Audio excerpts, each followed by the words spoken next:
आणि पुरस्कार आता मला तिथे मी गेले राष्ट्रपती मध्ये किती लोक फेटाने स्वीकारला, त्याने फेटा फेकून दिला. मला नाही आवडत म्हणून मी काढून ठेवला. आता मगाशी म्हणलं मला फेटा नाही आवडत, आणि फेटा हा महिलांचा नाहीये. महिलांचं काय आहे तुम्हाला सांगू का मी? महिलांचे माझा लाग येऊन देऊ नका कोणाला. मी खरं ते सांगते, महिलांचा हा पदर आहे महिलांचा. मी प्रत्येक ठिकाणी ते मला फेटा बांधू नका. फेटा म्हणलं तर हा माझा बांधवांचा फेटा आहे, हा महिलांचा फेटा नाही. हा महिलांचा पदर आहे. काही महिला म्हणतील आम्ही फेट बांधित होते, ही मावशी लागली काहीतरी बोलायला, आणि बोललोय तरी चालेल बाबा. पण आपली भारतीय आपण बदललो म्हणून आपला निसर्ग बदललाय. आता कधी पाऊस पडतो, कधी गाराचा पाऊस होतो. मग हे बघा, आपण जर बदललो नसतं तर आपला निसर्ग सुद्धा बदलला नसताना. आपण बदललो म्हणून आपला निसर्ग बदलला. तर आपल्याला निसर्ग चांगला ठेवला पाहिजे, आपल्या पुढच्या पिढीचं आरोग्य चांगलं ठेवलं पाहिजे, आपल्या शेतातलं पाणी चांगलं ठेवलं पाहिजे, माती चांगली ठेवली पाहिजे. हे कामच मला इकडून तिकडे नेते, हेच मी शेतकऱ्यांना सांगते. आता पुरस्कार घेताना पहिली मी मोदी नारी शक्ती पुरस्कार घ्यायला गेले 3-4 वर्षापूर्वी. तेव्हा मी माझं काम मोदीला सांगितलं. लोक हिंदीतून बोलत, इंग्रजीतून बोलत. मी बोले म्हणजे मी एक शेती बँका तयार केली DCBची. म्हणजे कोणत्या गावात म्हणले? नगर जिल्ह्यामध्ये, अकोला तालुक्यामध्ये छोटंच एक कोंबडणं गाव आहे. म्हणजे येईल मी कधीतरी तुमच्या बँकेला भेट द्यायला. आता मी अशी तिकून ते माझ्याकडे येते. मला म्हणतात काय शीट मदर बीज माता, कसं काय तुमचं काम चालू आहे, कसं काय लक्षात राहिलं त्या माणसाचे एवढे दिवस, काय माहिती बाई. म्हणले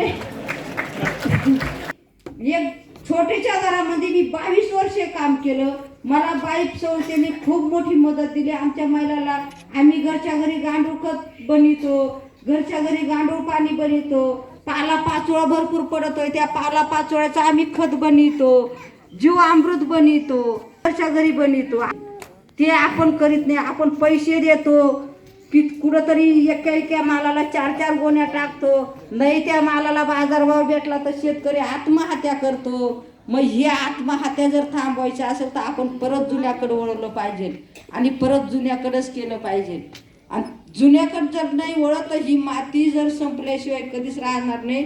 ही एक शेतकरी बंधूंना माझी कळकळीची विनंती आहे. मग बाईट खात्याने आम्हाला खूप शिकवलं, आम्हाला खूप सांगितलं. आपल्या शेतामध्ये खूप रानभाज्या होत्या. आता मला इथं एक आजीबाई दिसत नाही, नाही तर मी म्हणले असते आजी पहिलं शेतात गेलो किती वटीभर भाजी आणत होत्या. ती भाजी बिन तेलाची करून खात होत्या तरी तिला चव होती, आणि आता तेलात तळत भाज्या खातात तरी तिला चव नाही. आणि त्या भाजीचं बी शेतामध्ये ठेवलंच नाही. 1-1, 2-2 किलोमीटर 3-3 हांड्यानी पाणी वाहतात, पण शहरामध्ये एरी बादली सुद्धा उचलत नाही. बाजारची पिशवी सुद्धा घेऊन चालत कुठं तरी रिक्षा पकडतात. का तर त्यांना गोळ्या औषधं काम नाही करायचं, वजन नाही उचलायचं, तरी त्यांचं शिथिल. आणि मी प्रत्येक ठिकाणी हेच सांगत असते, मला कुठलाही अभ्यास नाही, मी कुठली शिकलेली नाही. कोणा प्रश्न विचारायचा ते नक्कीच तुम्ही घ्या, आणि खरोखर ह्या कामाला जर लागले ना तर खूप चांगलं काम होईल. शिक्षण घेतलं म्हणून सुशिक्षित होत नसतं. व्यक्तिमत्व म्हणजे ताई म्हणतात ना, नारी तू नारायणी. एकदा टाळी वाजून ताईंचा आपण या ठिकाणी कर्तृत्वाने केली कसोटी, यातच दिसते तुमच्या कार्याची सचोटी. अथक श्रमाचा पराक्रम तुमचा आहे मानबिंदू आमचा. कोणताही जरी माणसानं उपकार केलं तर ते कधीच विसरू नये. मी एका छोट्याच्या केली, ही पहिलीच गावामध्ये माझ्या केली. कधी मी बोलले सहज पुरस्कार घेताना लय लोक मन व्यक्त करीत. मी बोलले म्हणले हे किती भेटले मला सांगता नाही येणार, पण यांना ठेवायचा जागाच नाही म्हणलं घरामध्ये.